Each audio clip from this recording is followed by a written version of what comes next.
Hi guys, it's me Kai. How are you today, night or evening, whatever time it is for you? Hopefully you're alright. I'm doing pretty alright. I just woke up like 10 minutes ago.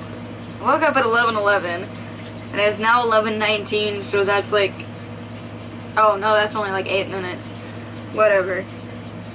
I can't mouth, y'all, okay? I just woke up. Leave me alone. But I'm gonna do some Reddit readings because, honestly, I felt like doing a little sit-down video. And I'm probably gonna edit this one too. Maybe. I don't know for sure yet. So this post is from r/highlightofthegirls, and I'm gonna show the camera real quick. Oh, y'all can't even read that, can you? Well, if y'all can't read that, whatever, I'm fixing to read it out loud anyway. Title is, Why Do Women Think Consenting to Sex Has to Be on Their Terms? Obviously, they're not actually asking that question, or at least I genuinely hope they aren't. And in the post it says, I really turn down sex, even if I'm not in the mood, because I know my husband needs it. He works a lot and is tired. I am tired. But if he's feeling spicy and I'm not, I'm like, hey, I always end up happy. He is happy and has energy to... He freaking supports the hell out of our family. What the hell do women think it has to always be on their terms? What the fuck? I can't even finish reading that. If people are dumb. I despise people like that. Like, literally, I don't understand how you could be so brainwashed. You know what I mean? Oh my god, yeah, that is definitely, okay, this is on Mildly Infuriating. $3 pasta salad I ordered from Jamie Oliver's Airport Restaurant. That, I would be insulted if I got this. Y'all see that? That's fucking nuts. What kind of fucking shit is that? Oh my god.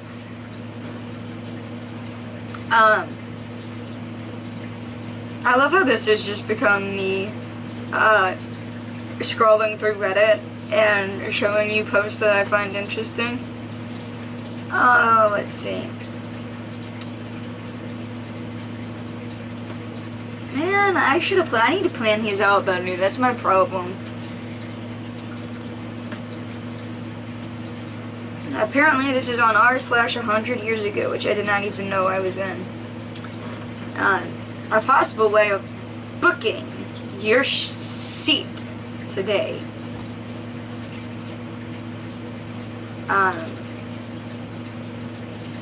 Half an hour to wait, sir. Excuse me, but that's my seat. I'm not going to move. You see the idea like a vice with a padlock. Oh, see the idea is like a device with a padlock. I think I may safely go and smoke a cigar. now. Oh, cigarette! Cigarette, I feel dumb. That's a dyslexic moment. Here's the stupid comic. I don't get it. Built a little spiky chair.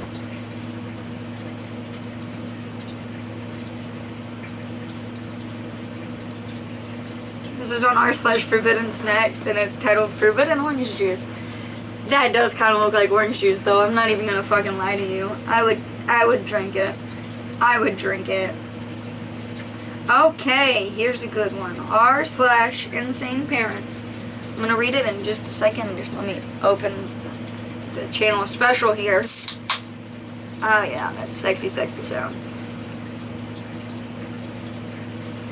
Alright. Alright. Let's see.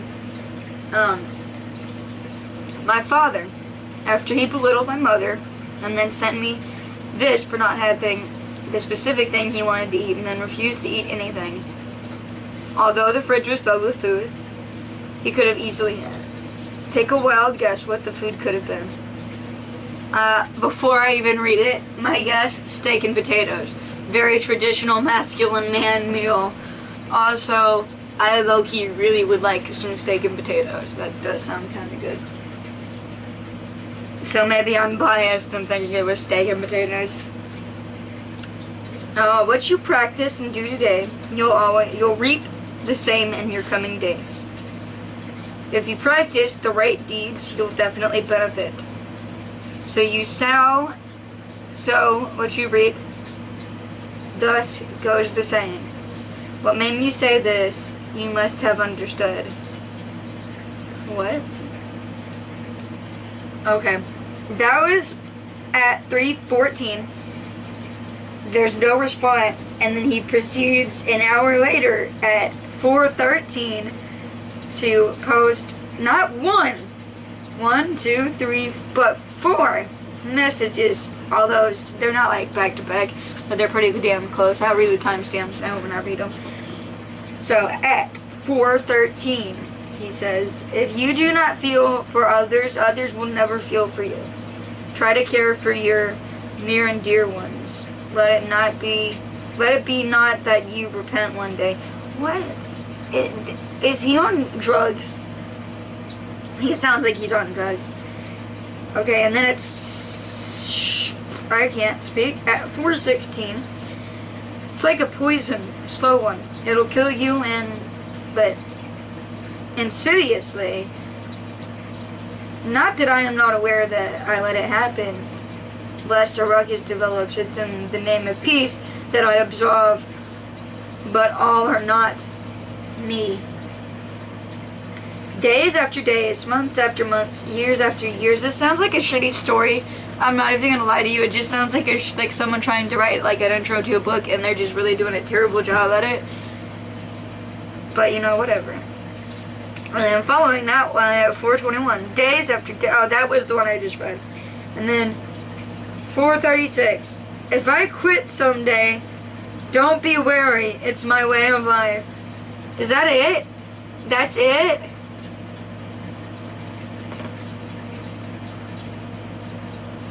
I mean, I would say insane.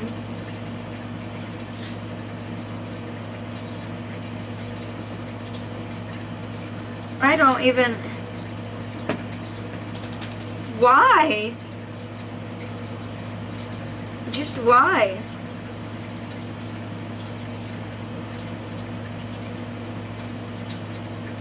Okay, let's see. Let's see.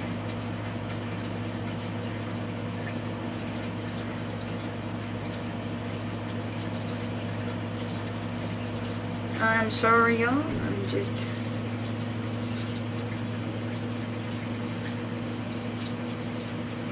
trying to find something. Something about your day in the comments below, you know. I'll probably put music over the sections where I'm doing this.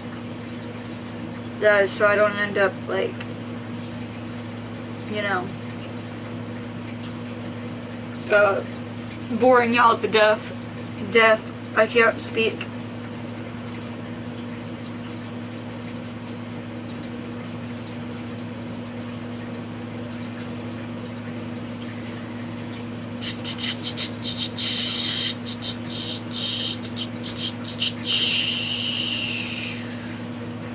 Well, okay, I'm gonna just go to r/MITheAsshole because that's where I get my best posts from. And then I can go to Nice Guys. How long has this even been? We're about to find out. Oh, it has been 8 minutes. Okay. Well, while I find another post, check out my D&D dice.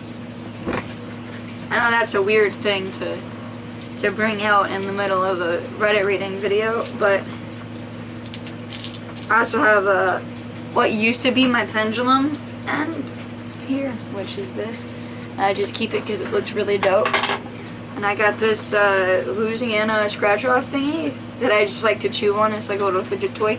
I don't know what this video is now, but it's like a little fidget toy. I like to just I'm probably actually gonna keep this for this video. I lost the rest of these though, and I plan on getting more eventually, but I'll show you. They're the green ones. Here's the 20-sided. I have purple ones and blue ones, but I don't know exactly where they are. And then this is the 8-sided, or I'm sorry, yeah, 9-sided maybe. I think it's 9-sided, I want to say.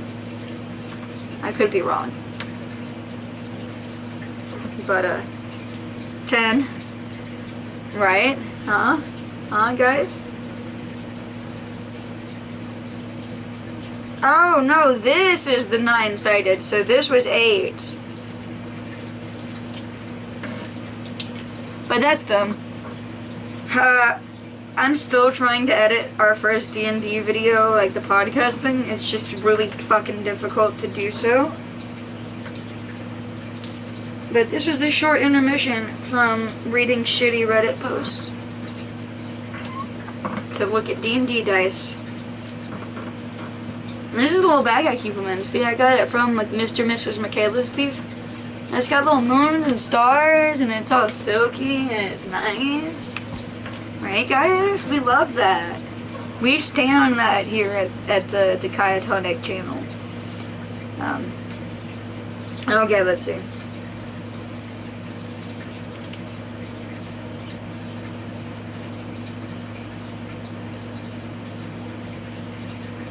Okay. Am I the asshole for trying to show up my sister-in-law at her formal party?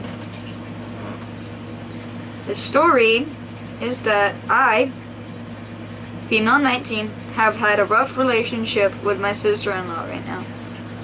My adopted parents and my brother are on decent terms with me right now, even enough that I was given the okay to be around at a pretty formal party. Despite me being not in the best terms with her, I decided to come anyways, because my parents wanted me there. I was told that it was an event and we had to wear a dress too, so I had agreed. I wouldn't have. I fucking hate dresses. I put a dress on one time and I fucking literally felt like I had a disease. Probably some deep underlining issues there, maybe. Probably has maybe something to do with the whole not being cis thing. Yeah. I was told that it was an event that she had to wear a dress too, so I agreed. Now, the reason that I don't get along with my sister-in-law is that my 15-year-old nephew makes racist remarks around me, and although he doesn't necessarily condone it, she doesn't punish him either.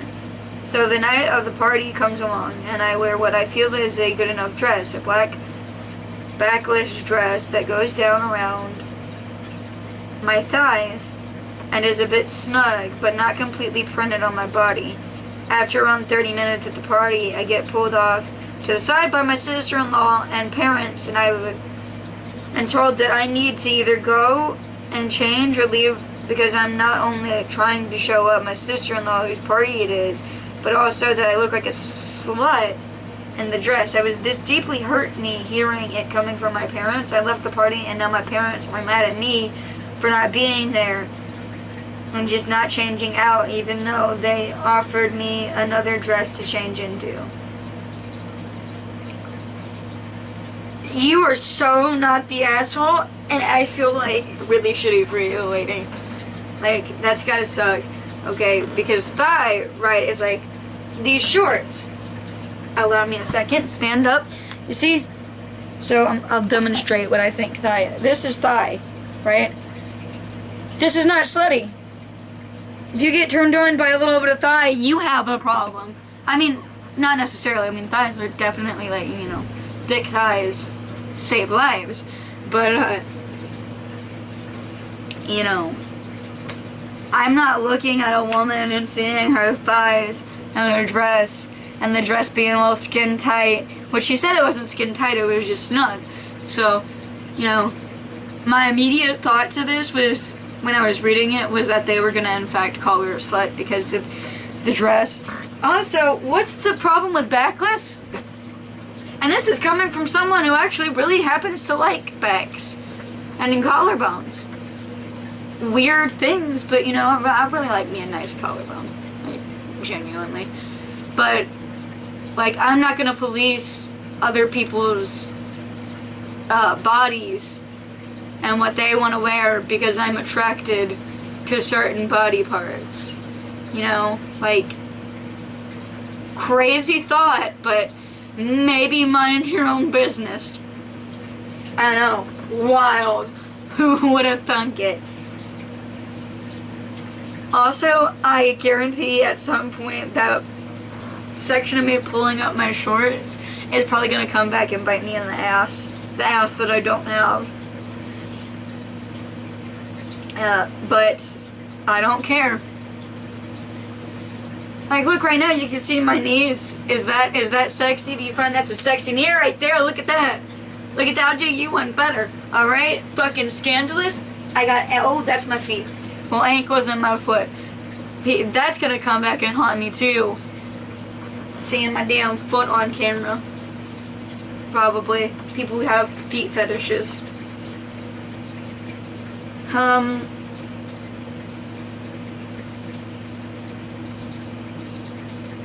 Okay. Would I be the asshole if I didn't invite my sister to our annual Halloween party? My sister is so controlling, unpleasant, toxic, awful, we are not close. But our adult children will be in attendance. Am I the asshole if I don't invite their mother? One of the family members says I should invite my sister to be nice. Another one says I'm a grown-ass adult and should do what I want. I mean, don't include her, fuck her. You know, if you don't like her, you don't like her. I never understood that because I have a very close relationship with my brother, but, you know, I understand that some people might not have that, and a lot of people actually don't have that. There's been plenty of people who have come to me and was like, well, me and my brother both used to work at McDonald's together, and there were people there who were like genuinely envious of our relationship with each other, and they were like, I wish I could have that with my brother, and I was like, well, if your brother's not dead, you could still have that. There's nothing stopping you but you.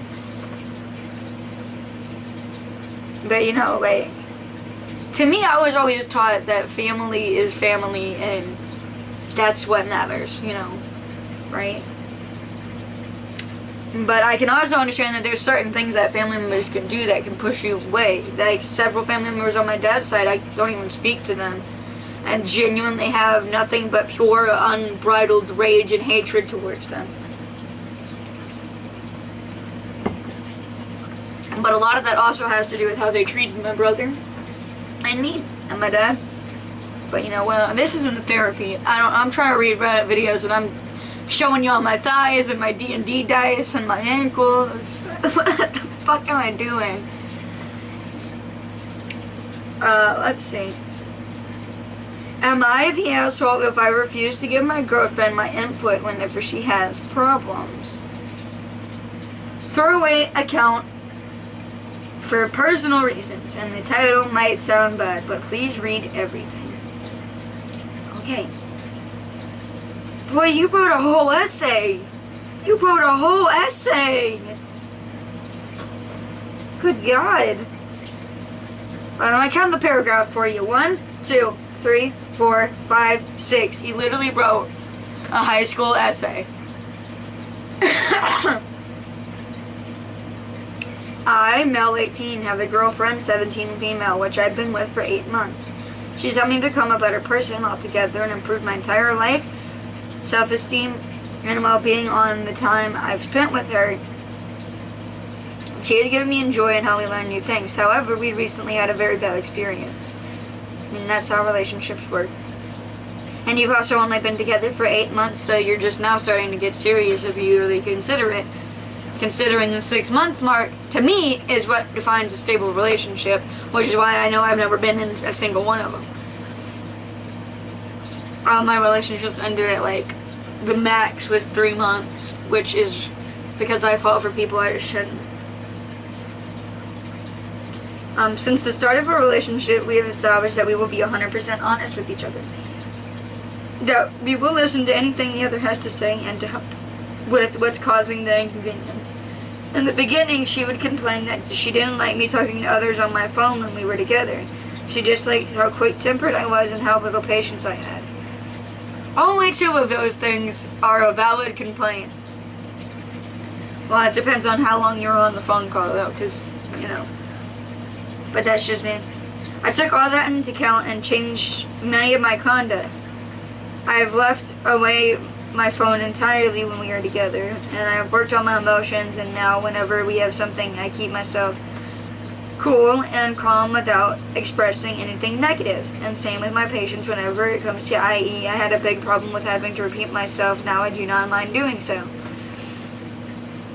Boy, me and this guy would not have gotten along. I have to ask people to repeat themselves a lot. Lately, things have been complicating, and she had asked me at the beginning of us to always tell her my opinions and what she can do whenever she tells me about a situation or problem she's having, which I wasn't very sure to do so because my mom had taught me that girls prefer to just be heard. But I decided to take up on my girlfriend's word to be the person she would like me to be. And I made sure to do so in a way that isn't rude or hurting to her. However, whenever I do so, she ignores everything I say and denies whatever I point out what could be happening. And when someone else says exactly the things that I say and I'm around, she just laughs and accepts it from them. This has happened innumerable times already. Big words, huh? Last night I told her that I was going to be the last time I would tell her my opinion whenever she has a problem, because I dislike how what I said never matters and the way she denies the points I'm giving. However, when someone else comes and tells her the same, and sometimes even in a rude way, she accepts it and moves on. She just said okay with a bothered face, and then I had to leave back to my home. We haven't talked since. I want to know if I'm wrong, but also what we can do to fix things between us. Well, I don't think you're the asshole. Because, you know, when people don't listen to your advice, that's certainly very frustrating. I do feel like if you want to fix this, y'all are going to have a genuine conversation, and she's going to have to make changes. And whether or not those changes end up actually happening determines whether or not you should stay in the relationship. If she doesn't make any effort to change that, and you are speaking the truth and saying that you've made great efforts to change things that she did not like about your personality, then she should really make an effort to actually listen to what you say. But that's only from the one side of the story that we got. That being said, I will leave this video here. However, I'm probably going to be wearing the same shirt in the next video I record, because I'm recording another video right after this. Bye-bye.